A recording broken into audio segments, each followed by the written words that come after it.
కనిపించని కుక్కల నా తల్లి బండి అయిపోతుందో కనిపించని కుక్కల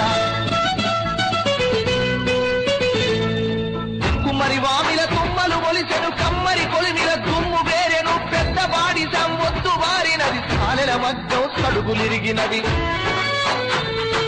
చేతి గుర్తుల చేతులిరిగిపాయే నా పల్లెల్లోన అయ్యో గ్రామ స్వరాజ్యం గంగలోనవాయే ఈ దేశంలోన.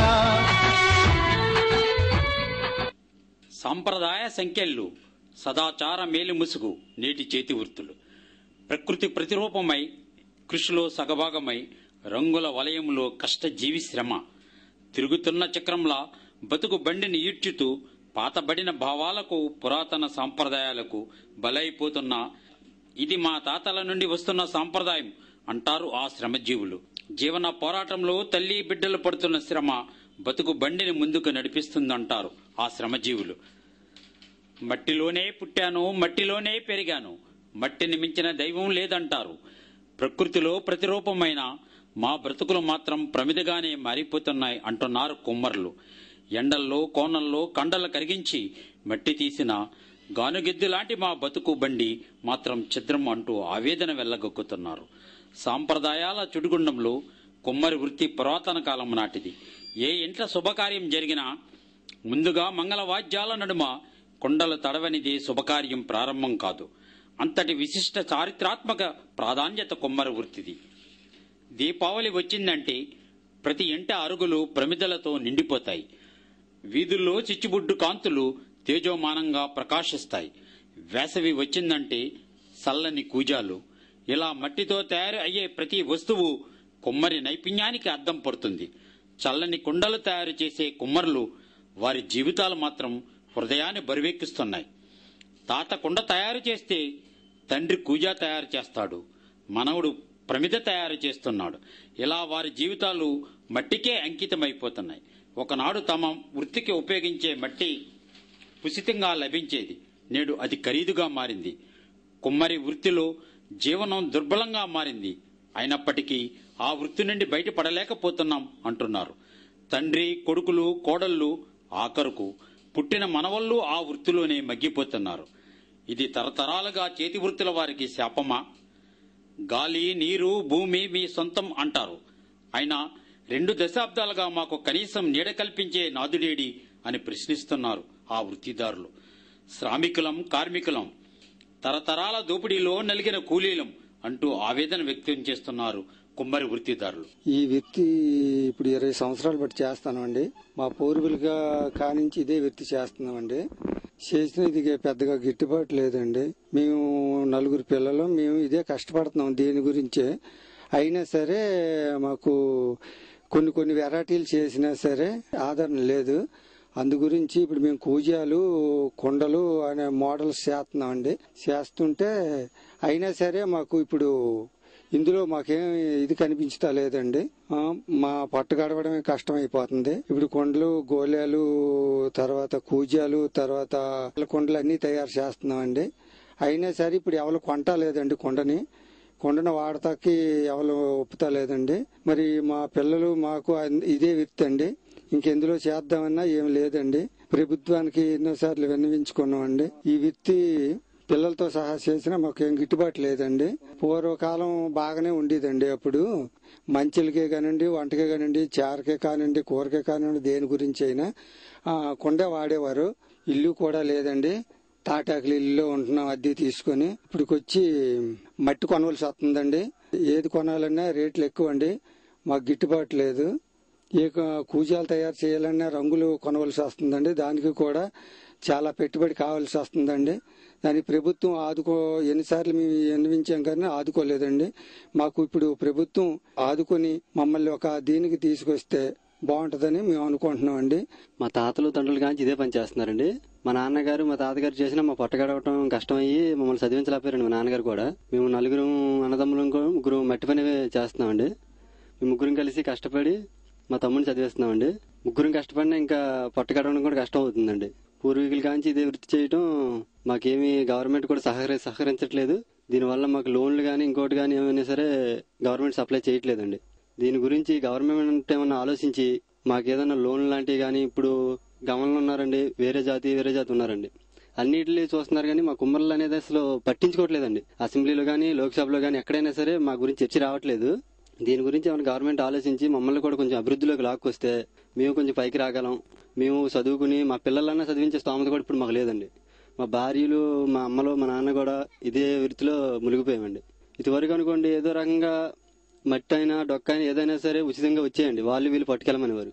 ఇప్పుడు అది కూడా కొనుక్కునే స్థితికి వచ్చిందండి. దాని గురించి ఇదివరకు అలాగే ఏదో పోషకత్వం అయ్యేది కానీ ఇప్పుడు అది కూడా కష్టం అవుతుందండి. నేను చదివేది 3వ తరగతి చదివానండి. 3వ తరగతి చదివించినప్పటికీ ఇంకా స్తోమత లేక నేను కూడా ఇదే మట్టి పనిలో హాజరైపోవలసి వచ్చిందండి. దాని గురించి మీరేమన్నా గవర్నమెంట్ ఆలోచించి దీన్ని కొంచెం అభివృద్ధిలో తీసుకురావాలని కోరుకుంటున్నాను.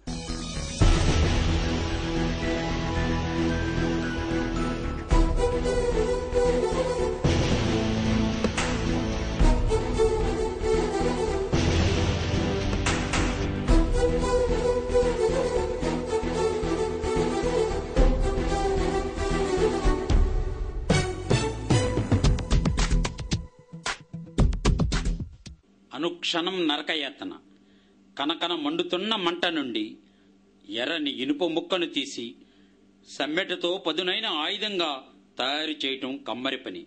ఎన్నో యంత్రాలు వచ్చాయి, అయినా కమ్మరి కొలువులో తయారైన కొడవల్లే వరికోతకు ఉపయోగిస్తారు. కమ్మరి పని కూడా తాతల నాడు నుండి వస్తున్నది. కాలం మారింది, అయినా కమ్మరి కొలువు మాత్రం పురుగుడుసులోనే నాటి నుండి నీటికి కొనసాగుతుంది. ఇవి సాంప్రదాయ సంఖ్యలు. బిడ్డలను కూడా సాంప్రదాయాల ముసుగులు విద్య లేకుండా చేస్తున్నామనే భావన బాధిస్తున్నా జీవన పోరాటంలో అందరూ సమ్మిట పట్టుకోక తప్పదంటున్నారు. భార్యకు భర్త, భర్తకు బిడ్డ, చేదోడు వాదోడుగా వారి బతుకుబాటలో అందరూ శ్రమజీవులే. కమ్మరి తన శ్రమశక్తితో తయారు చేసిన కొడవళ్ళు, గడ్డపారలు, గుణపాలు, కత్తిపీట ఇలా ఎన్నో ఉత్పత్తులు వ్యవసాయ రంగంలోనూ గృహ అవసరాలకు ఇంటి వద్ద ఉపయోగిస్తారు. కమ్మరి తన రక్త మాంసాలు పిండిగా చేసి సాంప్రదాయాల కొలిమిలో సమిదిగా మిగిలిపోతున్నాడనే బాధపడుతున్నాడు. రక్తం మరిగేటట్లు శ్రమించినా, అగ్ని కణములు చెలరేగుతున్నా తమ జీవితాలు మాత్రం మసిబారిపోతున్నాయంటున్నాడు. తాత తండ్రుల వారసులుగా మా బిడ్డలు ఈ వృత్తిలో సమిధులైపోతున్నారని వారు పడుతున్న ఆవేదన, ఆక్రందన హృదయాలను కలిసివేస్తుంది. మేము ఈ వృత్తి చేస్తున్నాం. మా చిన్నప్పటి నుంచి, మా తాతల నాటి నుంచి, మా బాబుల కాడి నుంచి చేస్తున్నామండి. మాకేమో పైకి ఏం రావట్లేదు, మాకు గిట్టుబాటు అవ్వట్లేదు. ఇప్పుడు అప్పుడు 30-35 రూపాయలు కమ్ముతుంది, ఇప్పుడు అదే రేట్లు ఏం పెరగలేదు. బొగ్గులకి వీటికి చూస్తే రేట్లు పెరిగిపోతున్నాయి. మాకు ఏమన్నా మీ ప్రభుత్వం ఏమన్నా మాకు సాయం చేస్తే మేము ఏమన్నా కొద్ది పెట్టుబడులు పెట్టుకుని వృత్తిలోకి వస్తాం. ఎప్పుడు చూసినా ఇదే ఉంది. మా పిల్లలు కూడా ఇదే పని. పిల్లల్ని చదివించుకోలేదండి. ఇదే ఏది పెట్టుబడి లేక మాకు చేతికి డబ్బులు లేక మాకు ఏం గిట్టుబడి లేక చదివించుకోలేకపోయామండి. ఈ వృత్తిలోనే ఉంటున్నామండి. మేము పైకి రావట్లేదు, మాకు గిట్టుబడి ఏం లేదు. బొగ్గుల రేట్లు చూస్తే బొగ్గుల రేట్లు పెరిగిపోయినాయండి. కరెంట్ బిల్లులు చూస్తే కరెంట్ బిల్లులు పెరిగిపోతున్నాయి. ఇంక మేము ఎలా పైకి రాకుందండి? మరి మాకు ప్రభుత్వం ఏమో సాయం చేయట్లేదు, అయినా మాకేం గిట్టుబడి కావట్లేదు. మా తండ్రి దగ్గర నుంచి ఇక్కడేనండి. మాకు చిన్నప్పటి నుంచి ఇదే అలవాటు అయిపోయింది.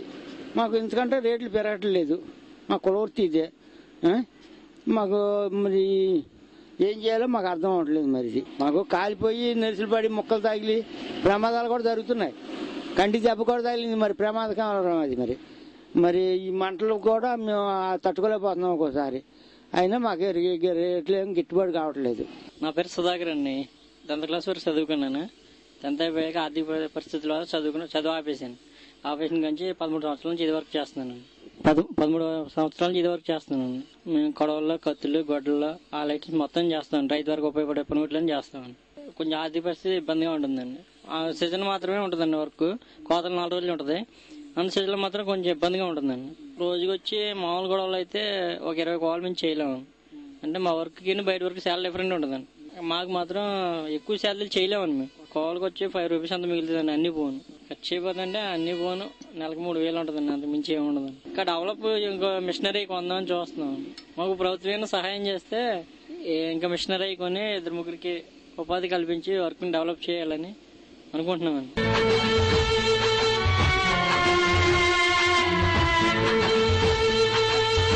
పల్లె కన్నీరు పెడుతుందో కనిపించని కుక్కల నా తల్లి బందీ అయిపోతుందో కనిపించని కుక్కలా.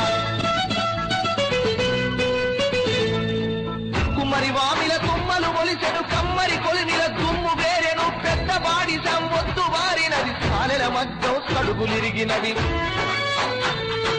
చేతి గుర్తుల చేతులిరిగిపాయే నా పల్లెల్లోన అయ్యో గ్రామ స్వరాజ్యం గంగలోన వాయే ఈ దేశంలోన. భారతదేశంలో చేతి వృత్తులకు ఒక విశిష్ట స్థానం ఉంది. విక్టోరియా రాణికి అగ్గిపెట్టెలో చేరపెట్టి ఇచ్చిన ఘనత మన నేతన్నలది.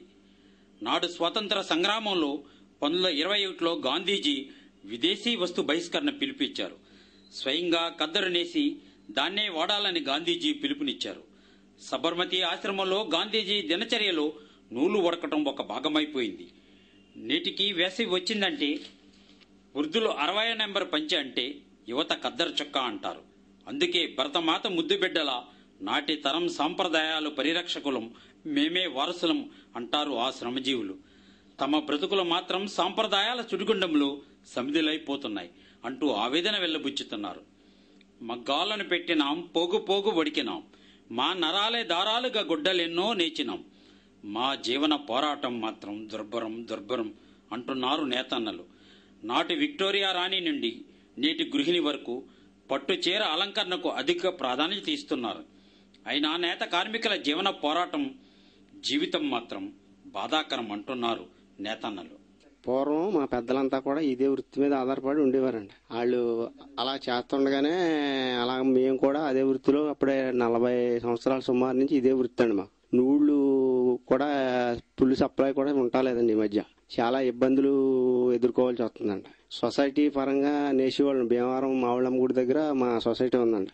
అక్కడ నేస్తుంటే నూళ్ళు సరిలేక మజూరులు సరిలేక చాలా ఇబ్బందులు పడేవాళ్ళు.